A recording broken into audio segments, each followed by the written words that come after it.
Did you know that the wealthy people become wealthier because they know how to invest?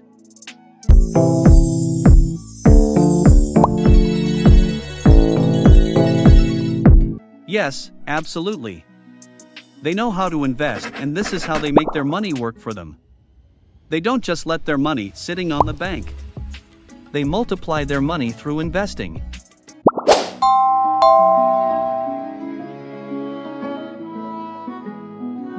Are you interested to learn about investing but not sure where to start? Investing can seem daunting, but it can be a great way to grow your wealth. Did you know that investing in stocks can yield an average annual return of 10%? Why does this matter? Well, the earlier you start investing, the more time your money has to grow. It's about setting yourself up for financial success in the long run. Let's take Warren Buffett, for example. He started investing at a young age and is now one of the wealthiest people in the world. When I was 11, I picked stocks. I had the whole wrong idea. I was interested in watching stocks, and I thought stocks were things that went up and down, and I charted them. I read books on technical analysis. I read Edwards and McGee, I think that was the classic then, hundreds and hundreds of pages. And I read that whole thing over and over again. I read everything. And I thought the first 8 years, I thought the important thing was to predict what a stock would do and predict the stock market. And then I read Ben Graham, when I was 19 or 20. And I realized that I was doing it exactly the wrong way, but it didn't hurt that I had that background and everything. And I rejiggered my mind, and when I read the book, The Intelligent Investor, and from that point, I never bought another stock. I bought businesses that happened to be publicly traded, but I became an owner of a business, and I did not care whether a stock went up or down the next day or the next week or the next month or the next year, and I didn't have any idea what it would do. I didn't know what the stock market would do, but I knew businesses. I'm a bright guy who's terribly interested in what he does. I've spent a lifetime doing it, and I've surrounded myself with people that bring out the best in me. And you don't need to be a genius in what I do. That's the good thing about it. If I went into physics and a whole lot of other subjects, I'd be an also-ran. But I am in a game that you probably need 120 points of IQ, But 170 doesn't do any better than 120. It may do worse, probably do worse, but you don't really need brains. What do you need? You need the right orientation. 90% of the people, I'm pulling a figure out of the air, but 90% of the people that buy stocks don't think of them the right way. They think about something that they hope goes up next week. And they think about the market as something they hope goes up. And if it's down, they feel worse. I feel better. And you think about? I think about what the company's going to be worth 10 or 20 years from now. And I hope it goes down when I buy it because I'll buy more. I try to keep my competitive spirit in a game where I can win. I do know this. When I want to do something, I always want to do it big. I put my whole net worth in City Service Preferred, $114.75. And I've never, since that day, in March 11th, 1942, I have never had less than 80% of my money in American business. You can call them stocks. Or equities. But I see them as American business. I've owned a piece of American business, at least 80% at all times. I don't want to own anything else. I want to own a home and things my family wants and all that. But owning 5 homes doesn't mean anything to me because I'm going to be happy in one home, and there's a certain amount of things that go wrong with everything. And if I got 2 homes, I know I've got more problems and I don't have more happiness. What brings you the happiness? What makes me happiest is what I'm doing. I enjoy 2 things about it. One, I know I'll win over time. That doesn't mean I'll beat everybody else or anything like that. But I'm in a game that's very, very, very easy if you have the right lessons in your mind about what you're buying. I'm not buying stocks. I'm buying pieces of overwhelmingly American business. And I'm happy when I'm doing it. I'm happier when stocks are going down because I can buy more of them with the same amount of money. I'd be happy if I was a farmer. I'd want farmland to go down so I could buy more acreage. It just makes sense. I'll tell you the second thing I really like. I like being trusted by people. I would rather do what I do with partners than do it sitting in a room myself, even though I might make more money that way. Let's pretend there is no stock market. Let's say I had to buy these privately, like you buy a farm privately, like you buy an apartment house privately. They're investments. So you're looking to say, what can I do with money I've saved to put it away so I feel good about getting it back later under any circumstances, but not necessarily on a given moment. But if I have a farm, it's going to take me a while. But people would be so much better if they actually didn't have a stock market in terms of buying businesses. The United States economy, and it's very easy to look at the statistics on it. I mean, more people, a greater percentage of the American population is wealthy now or having more income now than they've ever had. And if you look at whether Bank of America would give you their average deposit, I mean, you just look at the wealth that's out there. That doesn't mean everybody's wealthy, but it does mean relative to any other period of time. I mean, people have more money now. They get mortgages at lower rates than they've ever gotten. So if they want to buy a house or something, right today, you live in an environment where the bottom 2% in terms of income in the United States, the bottom 5%, and for sure the top 1%, all live better than John D. Rockefeller was living when I was 6 years old. John D. Rockefeller was the richest man in the world. And today, you can get better medicine, better education, better entertainment, better transportation. You can do everything better than he could. It's astounding. That's in my lifetime. If he wanted to watch a football game, he still had to go there. And I can sit there with this big screen, and they keep showing me the replay, so that and explaining to me what happened and everything. And maybe everybody doesn't have a screen as big as mine, but damn near everybody has a screen or an iPhone or a computer or access to one. And they have access. When I was born, the dentist didn't use Novocaine. So there has been progress, obviously. Oh! And nowhere more than in the United States. There's no country that's done what our country's done. If you go back 3 of my lifetimes, you're looking at less than 1% of the world's population, closer to half of 1%, are sitting in this land. They don't work harder than people in all the rest of the world. I mean, in terms of hours of unpleasant labor, everybody's got hours of unpleasant labor in those days practically.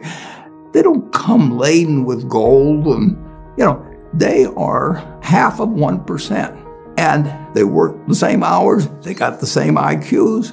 They may be a little self-selected in terms of enterprise, in terms of going across oceans and things. And fast forward a couple of lifetimes, and they've got 20% plus of all the bounty in the world. I mean, that is something that has worked like nothing. Just imagine that. If you've gone to anybody, Constitutional Congress, in 1789, if you go to any one of the representatives there, and you said, I want to tell you what this place is going to look like, in 3 more of your lifetimes, your great-great-grandchildren are going to be flying in the skies, they're going to be watching sports all over the world, they're going to be entertained, their medicine, they'd have hold you off to a lunatic society of what he's doing. He's getting 50 cars and he's getting a whole bunch of little claim checks. Just think of it. Everything, when Thomas Edison did all the things he did, he made some money, but we're using it. It belongs to us. If you take what an hour of labor delivered to you 100 years ago and what an hour of labor delivers to you now for you and your family, it's unbelievable. Capitalism doesn't say get rid of a referee and a government. We've got a government that can tell capitalism what to do. And they do, and that's just what they should do. And they do it in different ways at different times and all kinds of things. But it's claim checks on future output. That was, and the claim checks belong to me, so if I want to buy 50 super yachts, I can do it. But what does it mean to me? It can buy more things for other people that are useful to them. It's not evil. The federal government is the boss in the end. And they shouldn't screw up capitalism, and capitalism shouldn't screw up the federal government. It's very simple. It's evolving, always. We started in 1789. We had business, and it's gotten far, far, far, unbelievably more productive for people. And the only thing it can do with what it produces is give it to other people. It isn't like the 50 richest guys in the country can say, I'm just going to eat everything. They're turning out products. iPhone that I have, which I'm probably the least capable guy in the world of working with it, but it makes life better. But that comes with government. So far, we've got the best system. We've got a better system than we used to have, and we'll have a better system 50 years from now. Why are you so sure? Well, I've seen 91 years of it. I've never seen a period where I didn't believe that. Not every aspect. We can go backwards in some, and no, it's not. But it's unbelievable what has happened. I mean, just think of it. We've had a civil war. We've had a Great Depression. We've had all these things. Pandemics. Yeah, I'll guarantee you we'll have something, next year and the year after and the year after. But in a herky-jerky but dramatic matter, business moves forward, government moves forward, more important, people move forward. I mean, I am happy to tell people that the same thing I've told them before, but they'll never get the message, most of them, but a few do, that the most, best thing to do if you want to invest for the long term His index. And it's the S&P 500 index. Right. And what's happened, of course, is that organizations like to grow.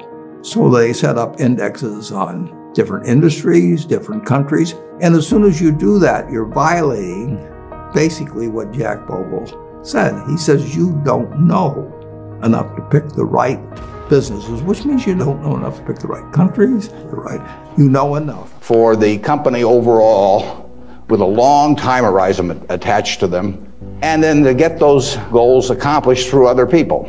That's what it's all about. I can't do it myself, so I have to know where I want us to get to. I have to see over the next mountain if possible, but then I have to get a lot of other people to look over that mountain with me and really do the job. I mean, they are the ones that get it accomplished, so it's getting things done through other people.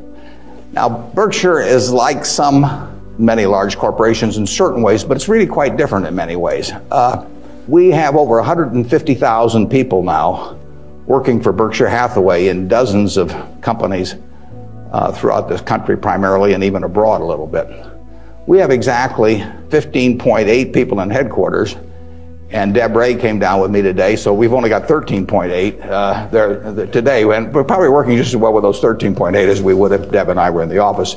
But that's an unusual organization. We have dozens of operating managers, CEOs of their businesses, out there running them today, and they do it without any direction from the home office except for one very limited piece of direction that I give them, which I'll get to in a second. But we have these people, and they're an unusual group of people running these businesses because most of them have sold their businesses to us, and they're very, very wealthy. 3/4 of our managers do not need to work financially. They have no reason financially to work.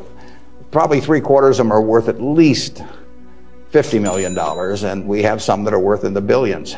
And yet these people jump out of bed every morning and work, and they work weekends, and they love working. And why is that? And what's the key to that? The key really is the same reason I keep working. I'm 72. I'm getting Social Security now, so I should be in Florida, pushing shuffleboard around or something of the sort. But I do what I can do. Anything in the world I want to do. But what I want to do is run Berkshire Hathaway. Now, why do I want to run it that way? There's a couple things. I get to paint my own painting. I go down there every day. And I feel like Michelangelo. They're working on the Sistine Chapel or something. Nobody else may think it's a great painting, but I get to paint my own painting. I do not have people second guessing me. I do not have people saying, why don't you use a little more red paint than blue paint? Why don't you paint a seascape instead of a landscape? I get to do my own thing. It's a form of creativity. It's exactly like somebody feels it's a professional golfer or somebody feels it's a painter. They're not doing it for the money, primarily. They're doing it because they like doing something well, and that it happens to be down the route of their talents. And the second thing I like, frankly, is I like applause. I like appreciation. So I like having shareholders who feel good about what I've done. I mean, I have a 96-year-old aunt, and her husband went to the University of Nebraska too, and she has all her money in Berkshire Hathaway, and she counts on me. And she's out in Palm Springs now, and her whole net worth is in Berkshire. And I've got cousins, and I've got everybody in our family has got all their money in Berkshire. And So those people are counting on me, and that's kind of fun to have something where you can actually deliver for other people and change their lives in positive ways. As a matter of fact, we had a couple that nobody had ever heard of up until a few years ago. The Othmers in New York, they came from Omaha. Not sure which high school she went to in Omaha, probably South High. They left $750 million when they died. Nobody had ever heard of them. And I think a substantial portion, went right here to the University of Nebraska. It was probably a total surprise to the university when they got, I don't know, you probably got 150 million or so. Yeah. Well, you should thank the Othmers, but nevertheless, you know, you see the money, you see good things happening out of it. So it's fun. I mean, it beats playing golf every day or something of the sort. So I say, if that's what turns me on, what's going to turn on these managers that are out there running things like Clayton Homes, or we've got a company, Flight Safety, that trains more pilots than anybody in the world. Flight Safety is run by an 85-year-old man, Al Yulshi. Al started the company with $10,000 in 1951. It now trains 4 or 5 times as many pilots as non-military pilots as anybody in the world. And he is there at 85, and it's a matter of public record. He's got $1 billion worth of Berkshire shares. He works 7 days a week. He loves it. And he loves it for the same reason that I love what I do. He gets to do it his way. He buys these big simulators that you train pilots in. He doesn't have to check with me as to whether to spend $15 million for a simulator. He doesn't ask me. He knows so much more about it than I do. Why in the world would he ask me? Well, I can't tell what kind of a plane I'm in, when I'm flying around. And Al is spending a couple $100 million a year on simulators, spending Berkshire Hathaway money, and he never checks with Omaha. He's never had to come to Omaha for any kind of meetings. He runs his own business. And that's what he loves in life. And I let him do it. I mean, that's my contribution to it, is really turning loose his energies. And, they were properly directed before we bought the company 7 or 8 years ago. Why should I think that, he couldn't keep running it after that? And like I say, at 85, he's still running it. The second thing that our managers like, in addition to this painting their own painting, is they too love applause. I report in my annual report accurately what they have accomplished, but they accomplished a lot. You heard Susan Jock, I think, some weeks ago here. Susan came to Borsheim's, and she was making $4 an hour. $4 an hour. Before she was 40, she became CEO of the second largest independent jewelry operation in the United States, from $4 an hour. But it's talent, and Susan knows more about, I don't know anything about jewelry, you could hand me a phony diamond or a real diamond, I couldn't tell the difference. But if I started telling Susan what to order in the way of jewelry, or if I started telling her what kind of terms to extend to customers or who to hire or anything like that, she doesn't need that in life. She really owns Borsheim's. We have the stock certificate, we get the profits. We get accustomed to. But it's her baby. It's her baby. She decides, everything about that place. And so it's her creation. And that feeling of ownership is really extraordinary, and it's so much better. I mean, it's the way I like to work. It's the way Susan Jock likes to work. It's the way Al Yulshi likes to work. And Susan, like anybody else in this world, loves being appreciated. I mean, there'd be something wrong with her if she didn't. And the truth is, nobody appreciates her more than I do. I mean, she is a talent. We are lucky to have her, and we're lucky to have all of these other managers. So leadership at Berkshire really consists of taking a bunch of people who, in a baseball analogy, would be 400 hitters, and just handing them the bat and just telling them to get up their plate and take a big swing. There's very little to it beyond that. One thing I do is I send them a letter. We don't have meetings in Omaha. Some of our managers, there aren't any meetings, and there are no catechism or anything else. Once every 2 years, I send them a letter. This is it. Roughly one and a half pages or so. The only instruction they get from us. They don't send budgets to us. We don't care about those. Some of the companies use budgets, some don't use budgets. We adjust to them. Some of the managers I talk to a couple times a week because they like to talk frequently. Some of them I talk to literally once a year because they don't like to talk to me. And whatever, it's up to them. I adapt to them. The only thing I tell them, and this letter, which went out January 20th, 2003, it says it's been 2.5 years since my last memo. Now, how many big companies do you have the managers out there? Been 2.5 years since they've heard from the home office. It's been 2.5 years since my last memo. Here are a couple things to keep in mind. And number one, and this is number one every time, this doesn't change. It won't change 2 years from now or 4 years from now or 6 years from now. Number one, we can afford to lose money, even a lot of money. We cannot afford to lose reputation, even a shred of reputation. Let's be sure that everything we do in business can be reported on the front page of a national newspaper in an article written by an unfriendly but intelligent reporter. In many areas, including acquisitions, Berkshire's results have benefited from its reputation, and we don't want to do anything that in any way can tarnish it. Last year, Berkshire was ranked by Fortune as the 4th most admired company in the world. This year, we were 3rd in the United States. They just published it. It took us 37 years to get there, but we could lose it in 37 minutes. And that's the message. I mean, we can lose money. It does, nicer to make money, but we'll figure out ways to make money. But we can't lose a shred of reputation, because you don't get it back. And you can, I said 37 minutes, but you can lose it a lot faster than that. You can lose it in 5 minutes. And in fact, I was talking to Bruce coming in, and he did some work around Salomon Brothers, and I went back there 11 years ago because this firm, it had the 2nd largest balance sheet in the United States at that time. It was a preeminent firm on Wall Street. John Goodfriend, who ran it, had his picture on the front of Business Week as the king of Wall Street. And in April, late in April 1991, he made a fateful decision. It was reported to him that an employee down the line had flim-flammed the U.S. Treasury, had broken some rules, tried to play games with him. And John did not report that fact to the Treasury or to the Federal Reserve or to the SEC or to anybody else. He didn't do anything wrong himself, but he got behind the curve. He didn't report it. The president of the company, Tommy Strauss, didn't report it. If you saw that Katie Couric show on Sunday night on the Central Park Jogger, Tom Strauss was on there, but Tom Strauss ended up losing he was president of Salomon Brothers. John was chairman, John Goodfriend. They didn't do anything. They dawdled. And after a few weeks, the same guy that had committed the terrible acts earlier, on May 15th, he did the same thing again at a Treasury auction. And now they were in this terrible pickle because they'd known about this on about April 28th, that this guy was a bad actor, and they hadn't done anything. And now on May 15th, he does the same thing again. And now if they go, they start feeling if they go and talk about it, that people will say, well, why weren't you in here before? So they just kept trying to shove it out of their mind and do other things.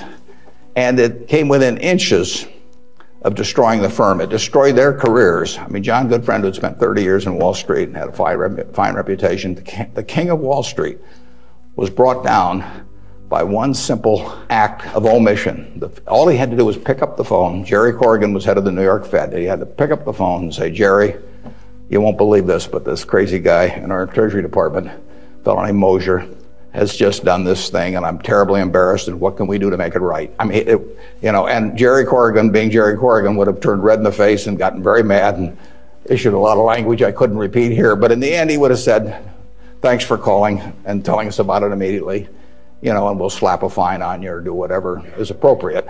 And the next day, the firm would have gone on fine, but John Goodfriend, actually, a perfectly okay guy, but he didn't act when it counted. And Tommy Strauss, who was number 2, the same way.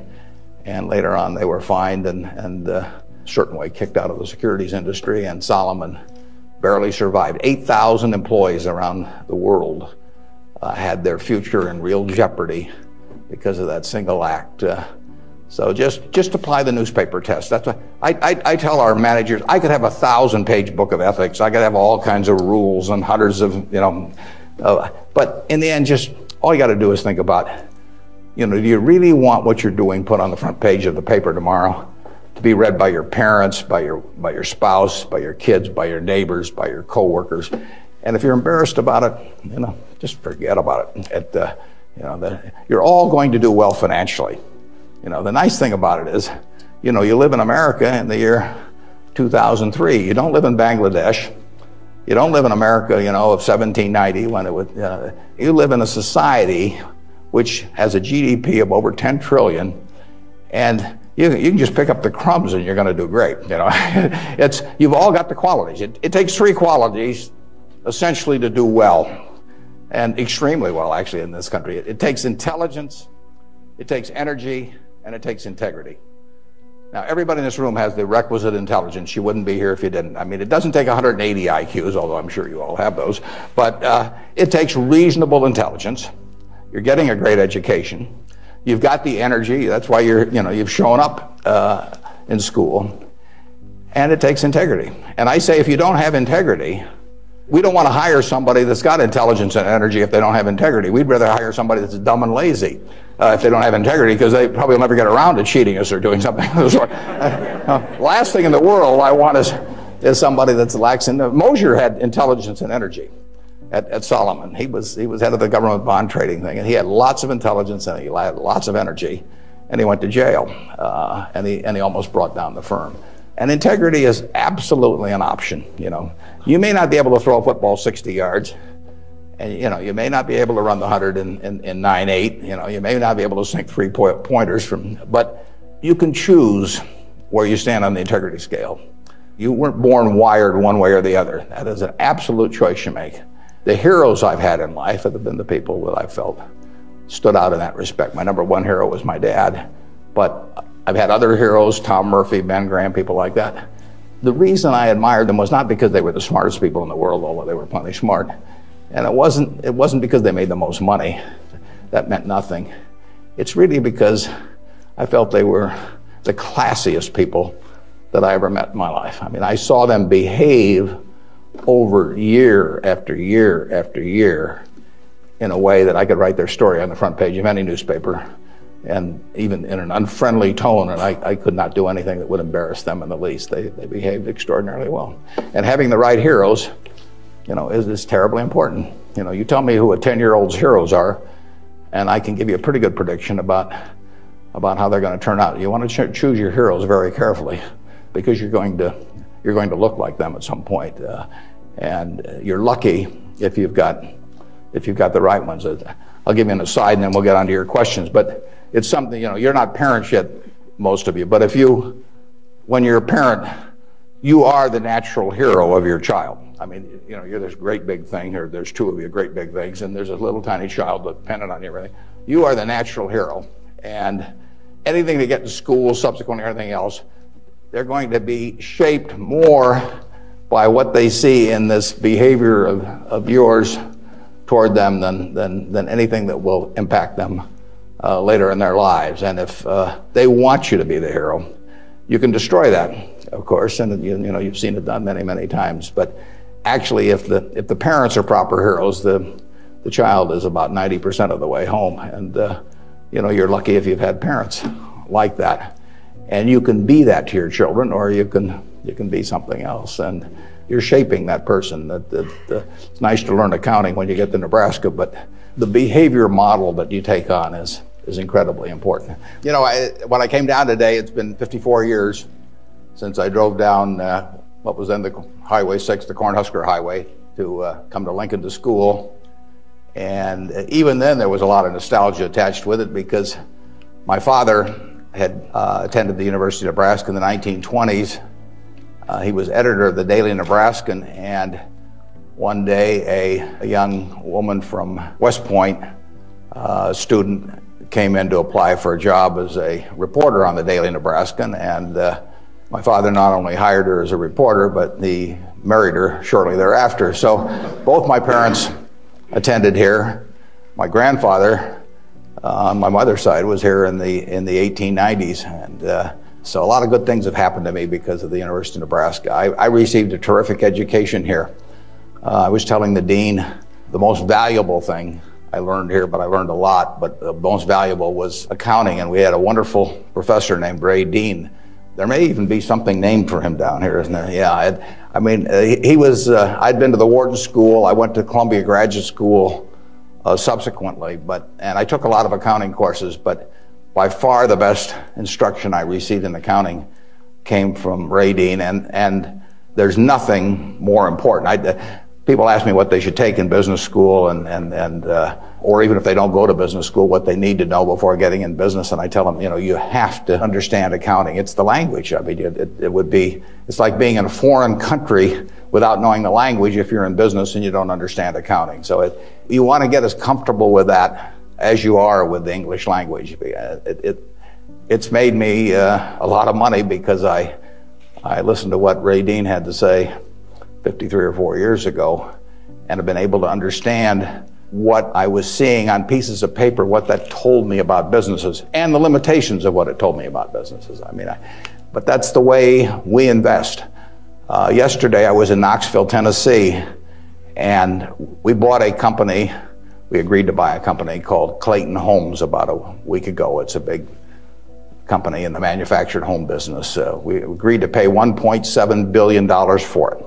I made that deal over the phone without ever meeting the people there, but I had seen enough through reading 10Ks, 10Qs, annual reports, but looking at figures, what they tell me in terms of the kind of people even running the place, the kind of accounting decisions they make and so on.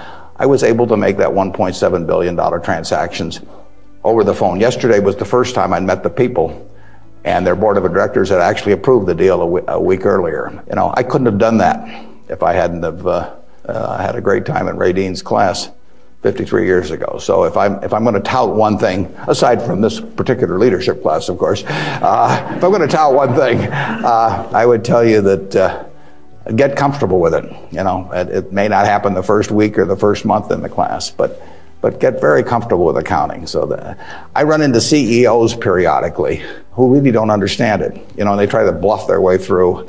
You can see in their faces, they're frightened almost when somebody hands them a balance sheet or an income statement. They really don't know what it means, and they have to count on somebody else. And that's something you shouldn't count on. We make all our acquisition decisions ourselves. We don't call in consultants or anybody. We don't call in investment bankers, much to their disgust.